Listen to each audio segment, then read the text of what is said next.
Good morning to all of you. आज से हम लोग ज्योग्राफी का क्लास स्टार्ट करने वाले हैं और हर चैप्टर को सिस्टमैटिक ढंग से डील करेंगे जो आप लोगों के लिए बहुत ही लाभदायक होगा। और ये क्वालिटी बेस्ड एजुकेशन होगा। या तो आप बीपीएससी की तैयारी करते हो या यूपीएससी का या अन्य कोई कंपटीशन, इस सब के लिए आपको काफी इंपॉर्टेंस है। और उसके लिए हम लोग सबसे पहले समझते हैं भूगोल के बारे में। तो ये भूगोल के अंतर्गत दो तीन भूगोलवेत्ता हुए जिसके बारे में थोड़ा सा हम लोग को जान लेना चाहिए। एक हैं जिनका नाम है इराटोस्थनीज।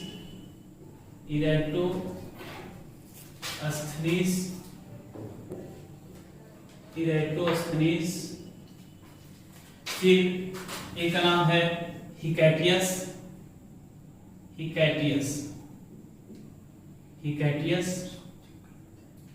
इराटोस्थनीज, हिकैटियस। फिर अलेक्जेंडर।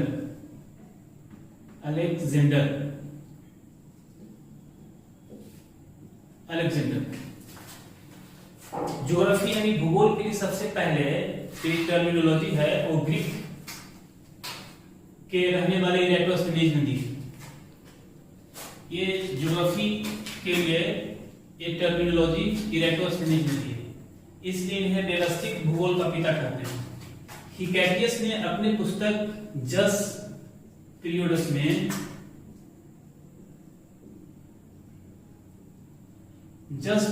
में सबसे पहले पृथ्वी के बारे में विस्तार से वर्णन किया, इसलिए हिकैटियस को भूगोल का जनक कहते हैं। और वर्तमान भूगोल का जनक हम लोग अलेक्जेंडर को कहते हैं। ज्योग्राफी पढ़ने के लिए हम लोगों को सबसे पहले इंपॉर्टेंस जो है उसमें आता है mapping. This is the backbone of geography as well as we can say GS. इसके बाद इंडियन ज्योग्राफी, इसके बाद वर्ल्ड ज्योग्राफी, इसके बाद environment and ecology, environment and ecology.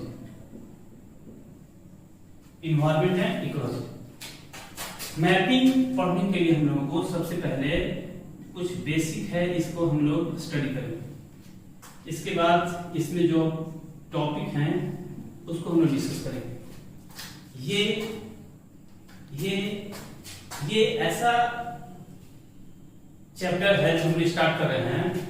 इसके अंतर्गत, इस मैपिंग के अंतर्गत ज्योग्राफी तो आप आएगा ही, इसके अलावा इसमें हिस्ट्री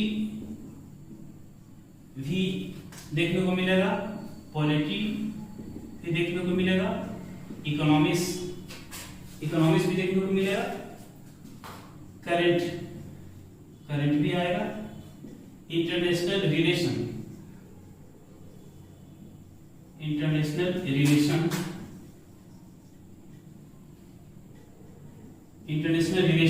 भी आएगा, इंटरनेशनल ऑर्गेनाइजेशन भी आएगा। इसका मतलब ये ऐसा चीज है जिससे आप कमीशन की तैयारी कर रहे हो या फिर कोई पीसीएस का, इस सब के लिए आपके लिए लाभदायक होगा।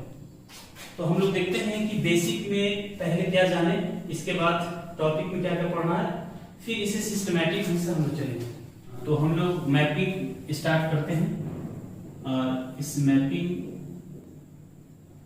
में जो बेसिक है इस पर हम लोग फोकस करेंगे। पहले ये बेसिक समझ गए तो फिर ज्योग्राफी बहुत आसान हो गया। या तो आप इंडियन ज्योग्राफी पढ़ना चाहते हैं या फिर वर्ल्ड, तो ये बेसिक जानना बहुत जरूरी है, इससे आपका काफी आसान हो जाता है। बेसिक में सबसे पहले हम लोग देखें तो एक टर्म आता है जिसका नाम है अक्षांश, जिसको हम लोग लैटिट्यूड कहते हैं।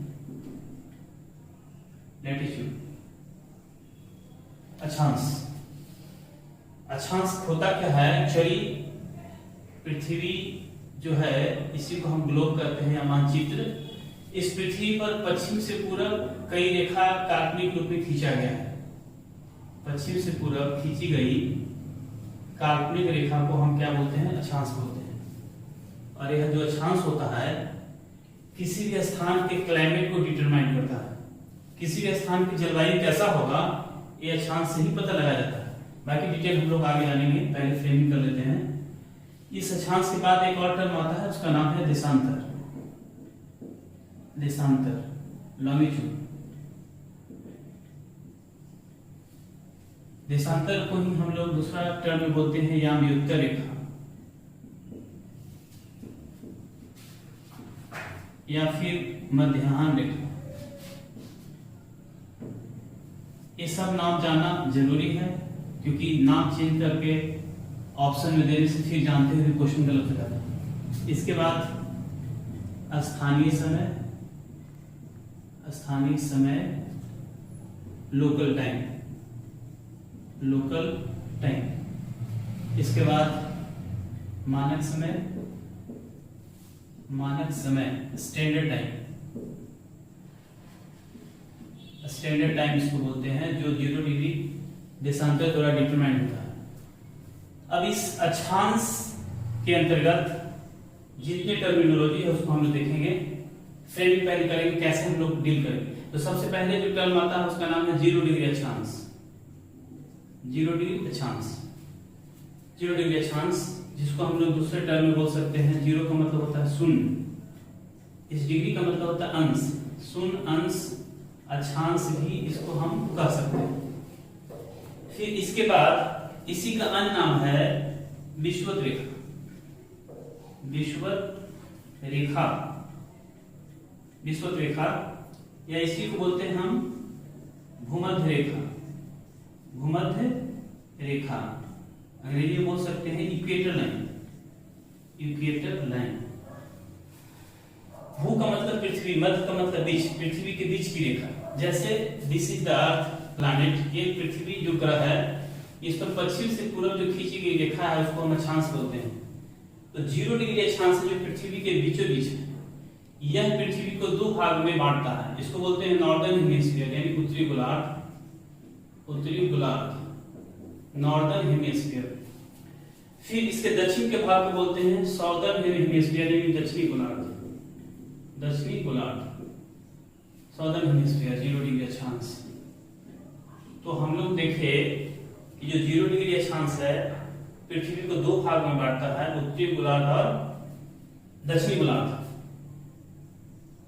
और आप लोग डायरेक्शन अगर पढ़े होंगे तो जानते होंगे, किसी भी पॉइंट के ऊपर को हम लोग नॉर्थ बोलते हैं, पॉइंट के नीचे को साउथ बोलते हैं, पॉइंट के दाएं को ईस्ट बोलते हैं, पॉइंट के बाएं को वेस्ट बोलते हैं, ऐसे। तो नॉर्थ साउथ वेस्ट समझने का सबसे इजी तरीका है। फिर इस लोकेशन को क्या नाम देंगे हम लोग? NE यानी कि नॉर्थ ईस्ट। इसको क्या नाम देंगे? South east. इसको क्या नाम देंगे? North west. एंड इसको क्या नाम देंगे? South west. तो ये 0 डिग्री अक्षांश है, इसके ऊपर को क्या बोलते हैं? किसी भी बिंदु के ऊपर को N बोलते हैं यानी कि नॉर्थ यानी उत्तर, तो इसलिए उत्तरी गोलार्ध होगी। नीचे को क्या बोलेंगे? साउथ यानी कि दक्षिणी गोलार्ध। इसके बाद 0 डिग्री अक्षांश के बाद आता है दूसरा पॉइंट, उसको हम बोलते हैं कर्क रेखा। कर्क रेखा अंग्रेजी में बोलते हैं tropic of cancer. Tropic of cancer. इस कर्क रेखा का अक्षांशीय मान होता है 23.5 डिग्री N अक्षांश। 23.5 डिग्री N अक्षांश को हम लोग ट्रॉपिक ऑफ कैंसर बोलते हैं, कर्क रेखा बोलते हैं। इसे ऐसे भी हम दर्शा सकते हैं 23.5 डिग्री N लैटिट्यूड। इसी का अन्य नाम है जिसको हम बोलते हैं कर्क संक्रांति। कर्क संक्रांति। इस संक्रांति को दूसरा टर्म ऐनाथ भी कहा जाता है, अंग्रेजी बोलते हैं कैंसर सोलिस्टिक।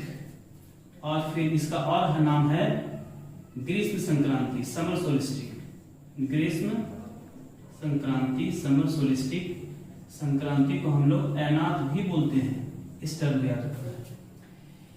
21 जून इसके लिए जब बहुत महत्वपूर्ण टर्मिनोलॉजी है, क्योंकि 21 जून आता है तो सूर्य यहाँ पर सीधे चमकता है।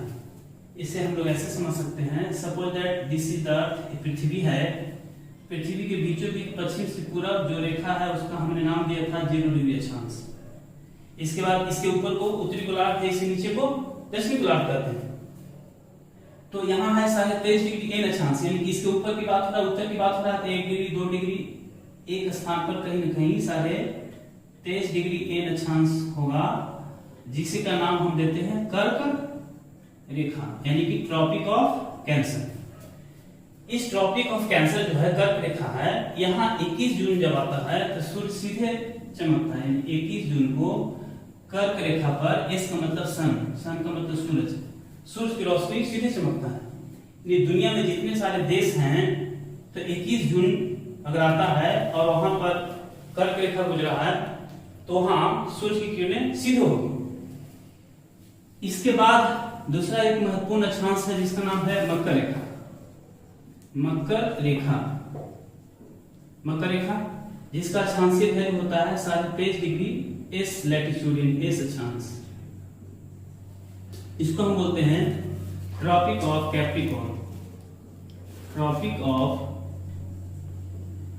कैप्रिकॉर्न।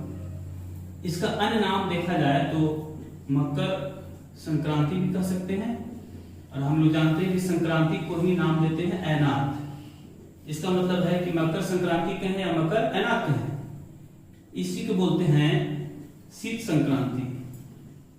संक्रांति या ऐनाथ, एक ही बात है, शीत संक्रांति या ऐनाथ। तो 21 जून को सूर्य कर्क रेखा पर सीधे चमकता है, लंबवत परपेंडिकुलर, यानी 90 डिग्री कोण बनाता है।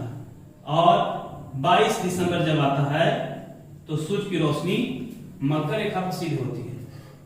इसका मतलब हम लोग देखें यहां पे, तो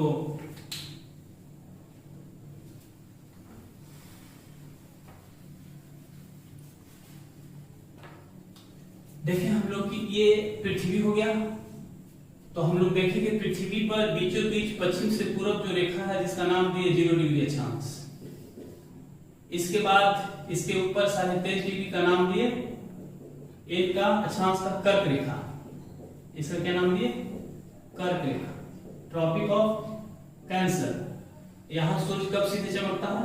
21 जून को, यानी कि 21 जून को सूर्य की रोशनी यहां सीधे होती है। उसी तरह से 0 डिग्री के नीचे 23.5 डिग्री साउथ, यानी कि एस का मतलब साउथ, दक्षिणी अक्षांश जो है इसको नाम देते हैं मकर रेखा, ट्रॉपिक ऑफ कैप्रिकॉर्न। तो हम लोग ये देखे कि 21 जून जब आता है तो सूर्य कहां सीधे चमकता है? कर्क रेखा पर, यानी 23.5 डिग्री उत्तरी अक्षांश। इसका मतलब ये हुआ कि दुनिया में जितने सारे देश है और उस देश से होकर कर्क रेखा गुजरी है, तो 21 जून को उस सभी देश पर सूर्य की किरणें सीधे चमकेगी और वहां दिन बड़ा होगा। उसी तरह से हमने देखा कि 22 दिसंबर जब आता है तो सूर्य मकर रेखा पर सीधे चमकता है, यानी कि जिन जिन देशों से मकर रेखा गुजरी है, तो 22 दिसंबर के समय उस देश में दिन बड़ा होगा और वह गर्मी का मौसम होगा। इसका मतलब यह है कि कर्क रेखा और मकर रेखा ये बहुत इंपॉर्टेंट फैक्टर है। सूर्य की रोशनी इसी कर्क और मकर के बीच में रहता है, इसीलिए कर्क और मकर के बीच के क्षेत्र को गर्म क्षेत्र यानी उष्ण, ज्योग्राफी में इसको हम उष्ण बोलते हैं, उष्ण कटिबंध। क्या बोलते हैं? उष्ण कटिबंध, ट्रॉपिकल जोन, उष्ण कटिबंध। तो कर्क और मकर के बीच के क्षेत्र को पृथ्वी पर क्या कहते हैं? उष्ण क्षेत्र यानी गर्म क्षेत्र। 21 जून आता है तो सूर्य कर्क रेखा पर, और 22 दिसंबर आता है तो सूर्य मकर रेखा। इसके बाद हम लोग देखते हैं अश्व अक्षांश,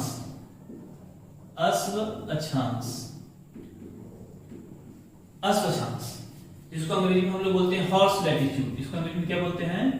हॉर्स लैटिट्यूड। बहुत बार क्वेश्चन पूछा हुआ है कि अश्व अक्षांश को और किस नाम से जानते हैं, तो इसका एक और नाम है जिसका नाम है उपोष्ण उच्च वायुदाब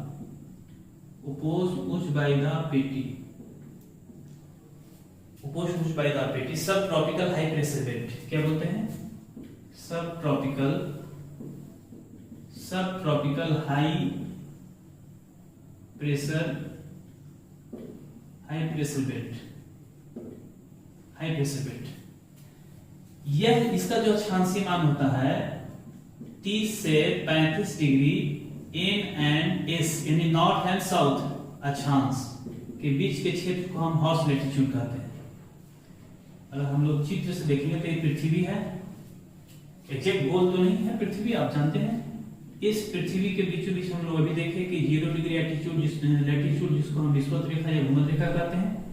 और क्या बोल रहा है 30 से 35 यानी सपोज लेट 30 से 35 है, 30 डिग्री एन अक्षांश और 35 डिग्री एन अक्षांश, ये क्या है अक्षांश, अक्षांश। तो 30 से 35 डिग्री एन यानी कि इसको क्या बोलेंगे अश्व अक्षांश, अश्व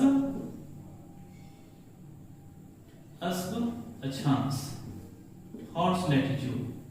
उसी तरह से दक्षिणी गोलार्ध में भी यानी 0 डिग्री के नीचे को हम लोग दक्षिणी गोलार्ध करते हैं, तो इसमें भी 30 से 35 डिग्री यानी नीचे क्या हो जाएगा साउथ, एस दक्षिणी अक्षांश। तो इसके बीच के क्षेत्र को हम लोग क्या बोलते हैं अश्व अक्षांश, हॉर्स लैटिट्यूड। और इसी को दूसरी भाषा में उपोष्ण उच्च वायुदार पेटी कहते हैं, सब ट्रॉपिकल हाई प्रेशर बेल्ट, जो कई बार पूछा गया। तो दोनों गोलार्धों में 30 से 35 डिग्री उत्तर और 30 से 35 डिग्री दक्षिण यानी 30 के बाद 31, 32, 33, 34, 35 अक्षांश इधर भी को हम लोग किस अक्षांश के नाम से जानते हैं अश्व अक्षांश के नाम से जानते हैं।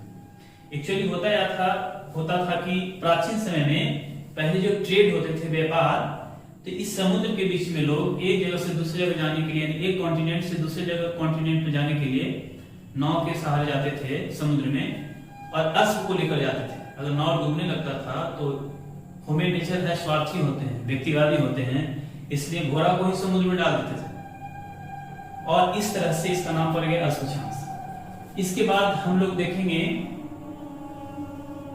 आगे Arctic breath, Arctic breath, tropic of Arctic, tropic of Arctic. इसी को हम उत्तरी ध्रुवीय ब्रीथ भी कहते हैं, उत्तरी ध्रुवीय ब्रीथ, क्योंकि उत्तरी गोलार्ध के पास है। इसका अक्षांशीय मान जो होता है 66.5 डिग्री एन अक्षांश को हम लोग ट्रॉपिक ऑफ आर्कटिक कहते हैं। तो ये उत्तरी ध्रुव हो गया आपका। इसकी सबसे बड़ी समस्या है global warming, global warming, global warming, इसको हिंदी में बोलते हैं वैश्विक तापन, वैश्विक तापन, या इसी को बोलते हैं भूमंडलीय ऊष्मन, भूमंडलीय वैश्विक तापन या फिर भूमंडलीय ऊष्मन। तापन या ऊष्मन एक ही बात है। ग्लोबल वार्मिंग इसकी सबसे बड़ी समस्या है। जैसे हम लोग चित्र बना ले तो देखें ऐसे, ये पृथ्वी है, ये आपका 0 डिग्री अक्षांश जो पृथ्वी को दो भागों में बांटता है, उत्तरी गोलार्ध और दक्षिणी गोलार्ध। तो ये उत्तरी ध्रुव के पास यहाँ 66.5 डिग्री जो है, इसी को नाम देते हैं हम लोग आर्कटिक ब्रीथ। अब यहां से यहाँ यानी 90 डिग्री एन, ये जो क्षेत्र होता है शीत क्षेत्र है, बर्फ जमा रहता है क्योंकि सूरज की रोशनी वहां पहुंचे नहीं। हम लोग अभी सीखे कि सूरज की रोशनी सालों भर कर्क और मकर के बीच ही रहता है। दिसंबर के बाद धीरे धीरे सूर्य उत्तरी की ओर, उत्तर की ओर जाता है। अब 22 दिसंबर आता है तो कर्क रेखा सीधे चमकता है। फिर 22 दिसंबर के बाद धीरे धीरे दक्षिणी गोलार्ध की ओर आता है। क्यों? क्योंकि सूर्य के चारों ओर पृथ्वी एक दीर्घवृत्तीय पथ पर घूमती है, पश्चिम से पूरब, इसलिए उसकी घूमने की जो दीर्घवृत्तीय पथ है एक निश्चित है, उतने ही दूर में घूमती है। इसलिए सूर्य की रोशनी सालों भर कर्क और मकर के बीच ही रहता है। जब 21 जून आता है तो सूर्य की रोशनी कर्क पर सीधे चमकता है, 22 दिसंबर होता है तो मकर। यानी कि सूर्य की रोशनी ध्रुव के पास नहीं जाता है, उत्तरी ध्रुव और दक्षिणी ध्रुव, नॉर्थ पोल एंड साउथ। यही कारण है कि आर्कटिक ब्रीथ से लेकर 90 डिग्री एन और अंटार्कटिक ब्रीथ से लेकर 90 डिग्री एस यानी दक्षिणी ध्रुव पर बर्फ जमा रहता है, पृथ्वी पर बर्फ जमा हुआ है। और ये पूरे क्षेत्र में पॉपुलेशन पूरी दुनिया में ज्यादा है। अभी 8 अरब के लगभग पूरी दुनिया की जनसंख्या है, जिसमें बहुत सारे इंफ्रास्ट्रक्चर बनाए गए हैं। फिर टेम्परेचर ज्यादा बढ़ रहा है। क्यों? क्योंकि पेड़ पौधे काटे जा रहे हैं, जनसंख्या तेजी से बढ़ रहा है, लोगों को डिमांड है व्हीकल्स, गाड़ी, इससे आपको प्रदूषण हो रहा है, जिससे वातावरण गर्म हो रहा है।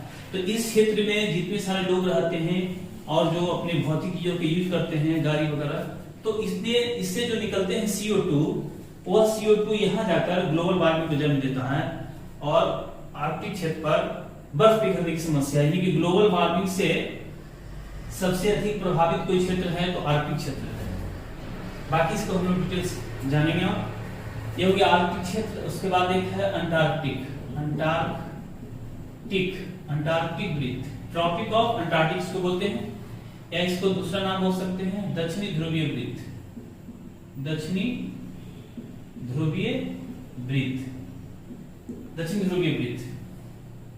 इसका अक्षांशीमान होता है 66.5 डिग्री एस अक्षांश को हम लोग बोलते हैं अंटार्कटिक वृत्त। आर्कटिक के जस्ट उल्टा, यानी कि हम लोग चित्र में देखें ऐसे, ये 0 डिग्री हो गया, इसके नीचे 66.5 डिग्री एस अक्षांश, इसी का नाम क्या देते हैं अंटार्कटिक वृत्त। दक्षिणी ध्रुव के पास है इसलिए इसको हम अंटार्कटिक कहते हैं, और यहाँ पर 66.5 को आर्कटिक नाम दिया कि हम लोग पढ़े क्योंकि उत्तरी ध्रुव के पास है। तो इस आर्कटिक की सबसे बड़ी समस्या है ग्लोबल वार्मिंग। अब ग्लोबल वार्मिंग के लिए या भूमंडलीय ऊष्मन हिंदी बोलते हैं, या वैश्विक तापमान CO2 जिम्मेदार है। CO2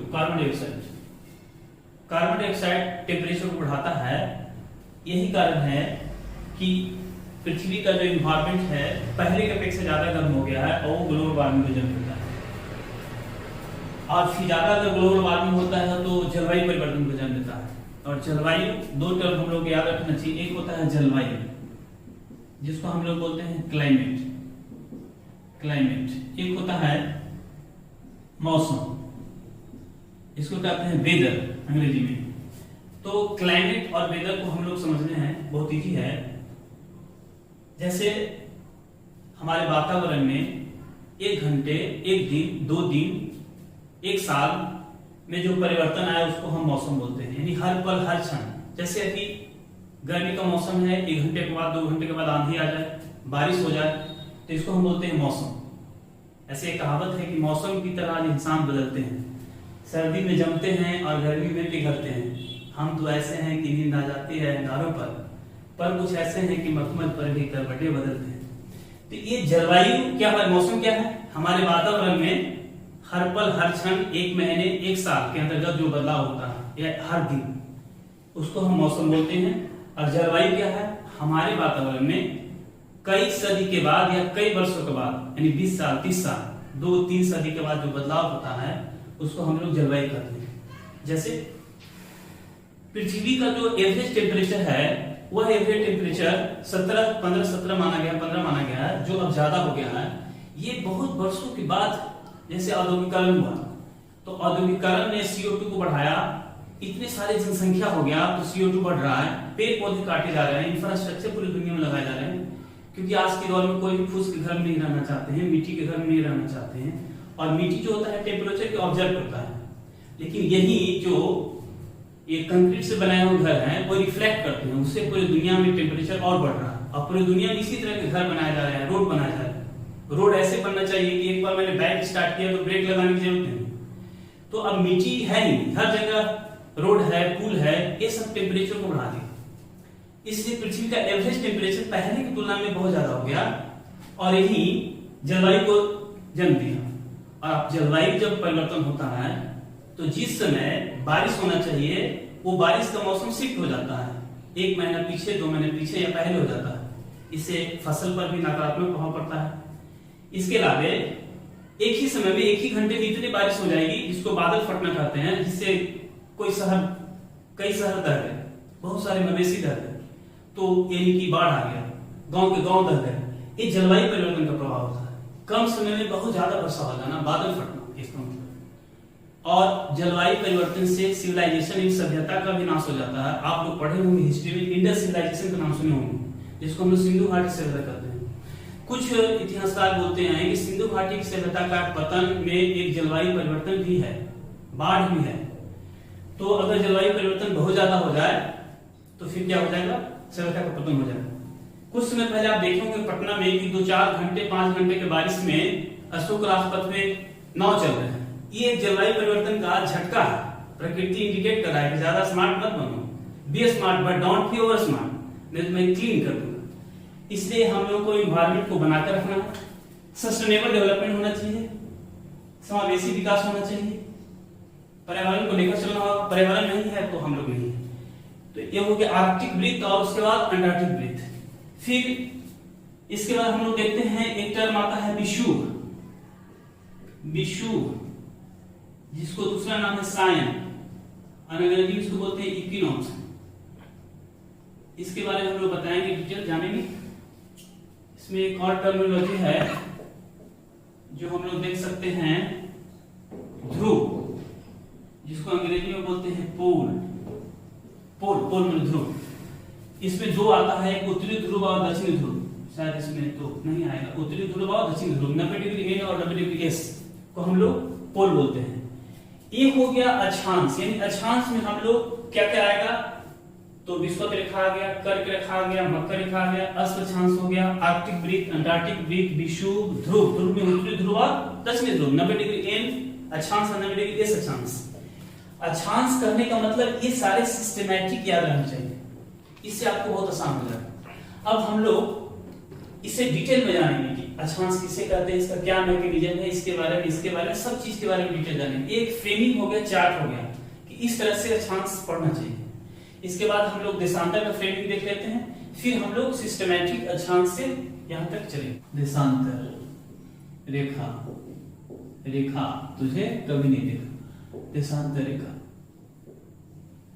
इसी को हम लोग दूसरा नाम देशांतर को क्या बोलते हैं, लॉन्गिट्यूड लाइन। इसी का दूसरा नाम है यामयोत्तर, यामयोत्तर रेखा, मेरिडियन लाइन। इसी को बोलते हैं मध्याह्न रेखा, मध्याह्न रेखा। ये सब नाम याद रखना जरूरी है, नहीं तो फिर ऑप्शन आएगा तो कंफ्यूज हो जाएंगे। देशांतर रेखा को ही हम लोग यामयोत्तर बोलते हैं या मध्याह्न बोलते हैं। इसमें दो महत्वपूर्ण है देशांतर रेखा में, जिसे हम लोग को समझना है। एक है 0 डिग्री देशांतर, 0 डिग्री देशांतर रेखा। 0 डिग्री देशांतर रेखा यानी कि शून्य अंश देशांतर कर सकते हैं। 0 का मतलब शून्य और डिग्री को हिंदी में बोलते हैं अंश, यानी कि शून्य अंश देशांतर रेखा, इसको ऐसे समझेंगे। इसी को बोलते हैं मध्याह्न समय, या ऐसे बोल सकते हैं प्रधान देशांतर रेखा, प्रधान देशांतर रेखा क्या बोल सकते हैं, प्रधान देशांतर रेखा। इसी को बोलते हैं प्रधान मध्याह्न समय, प्रधान मध्याह्न समय, prime meridian time.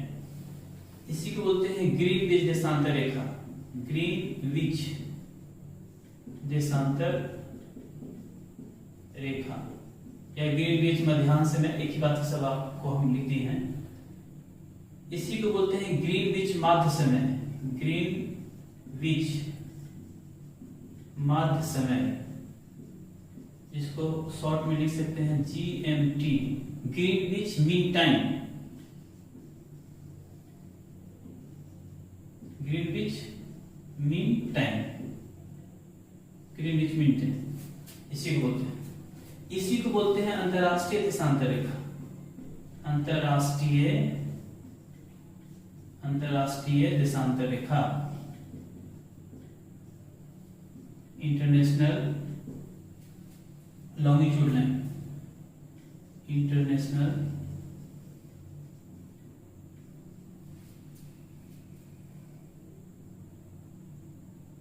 Longitude line या अंतरराष्ट्रीय मानक समय भी इसको बोल सकते हैं, अंतरराष्ट्रीय मानक समय,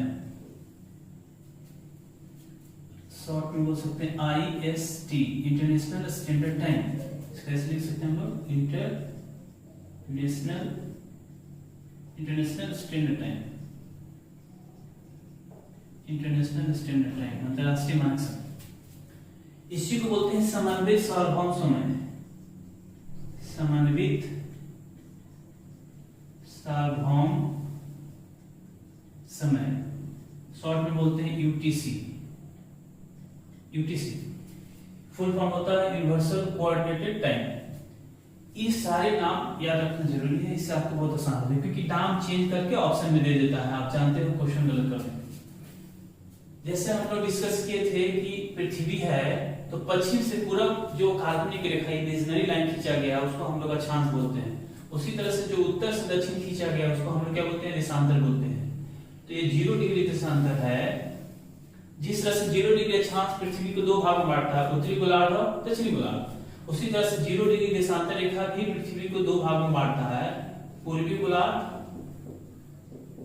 ईस्टर्न हेमिस्फीयर और पश्चिमी गोलार्ध वेस्टर्न हेमिस्फीयर पश्चिमी गोलार्ध। क्योंकि हमने देखा किसी पॉइंट के ऊपर वो उत्तर, नीचे को दक्षिण, इधर पूरब, इधर पश्चिम, तो राइट यानी कि दाएं, राइट साइड को हम लोग पूरब बोलते हैं और लेफ्ट साइड को क्या बोलते हैं, पश्चिम बोलते हैं। यानी ये पूर्वी गोलार्ध हो गया, ये पश्चिमी गोलार्ध हो गया। अगर हम लोग ऐसे देखें अब तो ये 0 डिग्री हमने देखा और ये 0 डिग्री देशांतर देखा, ये 0 डिग्री देशांतर हो गया, ये 0 डिग्री अक्षांश हो गया। ये अक्षांश के ऊपर क्या हो गया, उत्तरी गोलार्ध हो गया, नीचे क्या हो गया, दक्षिणी गोलार्ध हो गया। ये देशांतर के इधर क्या हो गया, पूर्वी गोलार्ध हो गया, इधर क्या हो गया, पश्चिमी गोलार्ध। और इधर देखें इसको क्या नाम देंगे, यानी कि ये जो लोकेशन है इसको क्या नाम देंगे, ए यानी कि उत्तरी पूर्वी गोलार्ध, इसको क्या बोलेंगे, उत्तरी पूर्वी गोलार्ध। इसको क्या बोलेंगे, दक्षिणी पूर्वी गोलार्ध, इसको दक्षिण पश्चिम, इसको उत्तर पश्चिम। यानी कि ऐसे लिखे हैं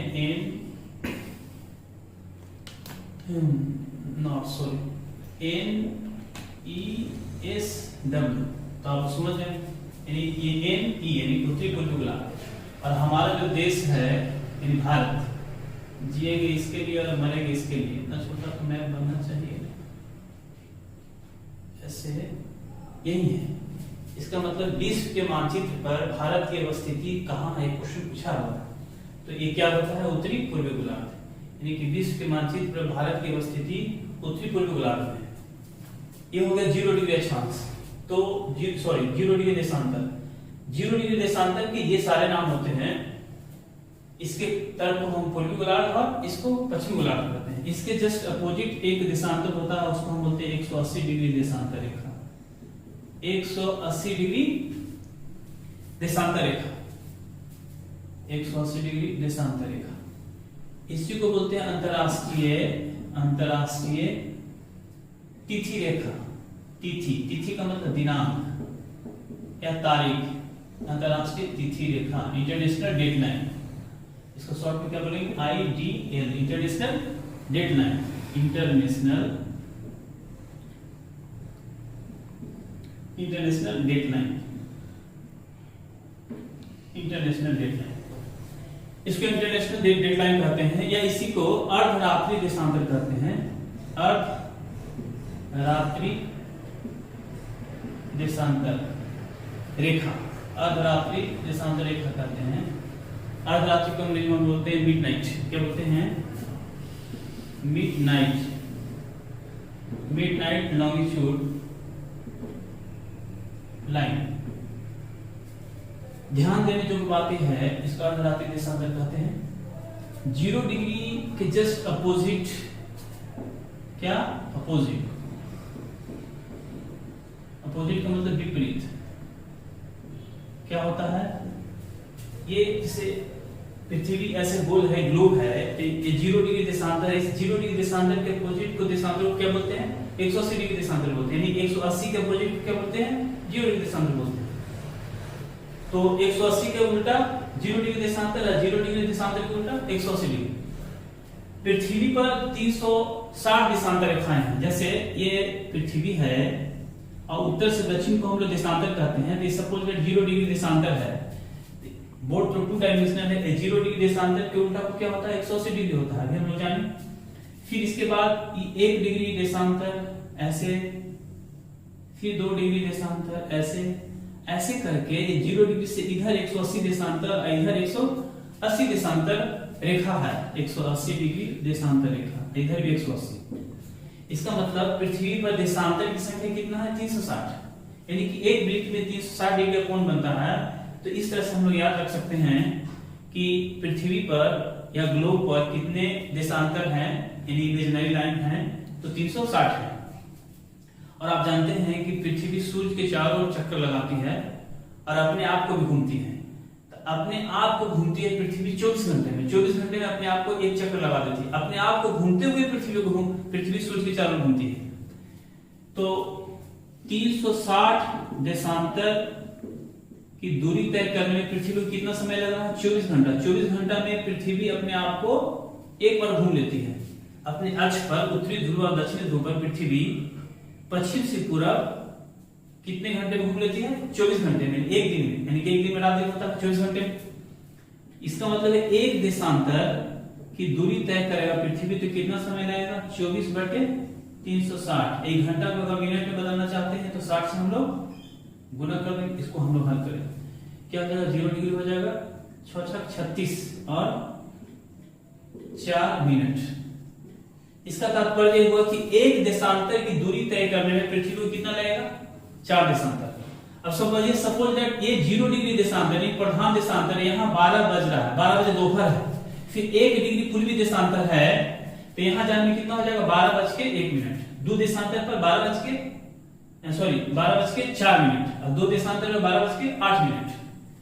तो एक देशांतर की दूरी तय करने में पृथ्वी को 4 मिनट लगता है।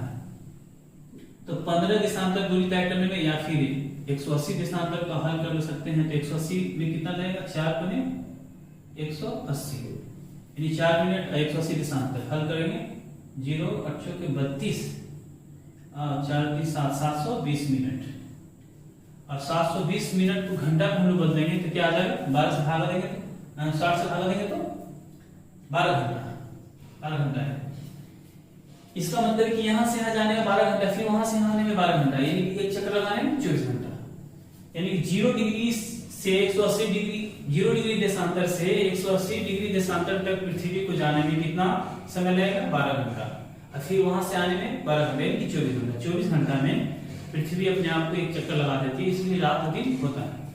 तो ये देखें हम कि ये देशांतर का फ्रेमिंग हो गया और अक्षांश का। अब हम लोग सिस्टमैटिक अक्षांश से देखेंगे और सिस्टमैटिक जानेंगे कि इसका क्या इंपॉर्टेंस है। Okay, thank you.